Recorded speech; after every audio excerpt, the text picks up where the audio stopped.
This morning, the youngest victim of the Bondi Beach attack in Australia was laid to rest. 10-year-old Matilda was one of 15 people killed in the Hanukkah festival shooting on Sunday. Police say that it was carried out by a father and son. It was Australia's worst mass shooting in nearly 30 years. Here in D.C., the shooting was part of a discussion with local leaders and the Jewish community.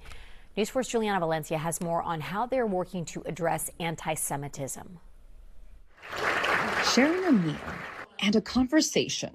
This is the first time the Jewish Community Relations Council of Greater Washington is meeting as an organization since the deadly mass shooting in Australia during a Hanukkah celebration. Because every time we hear about an attack against Jews abroad, no matter in the world, we're all part of one larger family, and when families suffer, we all suffer. The breakfast with the mayor, D.C.'s Attorney General, and council members is an annual event. And when elected officials and community members from around the District of Columbia come together and proudly stand with the Jewish community, it's good for the Jewish community and it's good for our city as a whole. It's meant to work on issues of priority for the Jewish community. So there are big things and other practical things that we can do for safety. That includes getting grants out.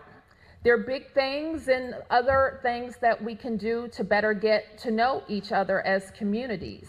And those are partnerships across wards, those are partnerships across faith traditions, partnerships across schools. Aaron Alexander is one of the rabbis at the Addis Israel congregation where the breakfast was held. And right now the Jewish community is vulnerable, and so we're looking to our public officials to step up. He's advocating a three-pronged approach to combat hatred: protecting the vulnerable, educating the public, and fostering relationships. Especially those who are experiencing a similar vulnerability or their own unique vulnerability, because the more we can understand one another's pain, trauma, and past, the better we are equipped to actually fight the scourge of hatred together.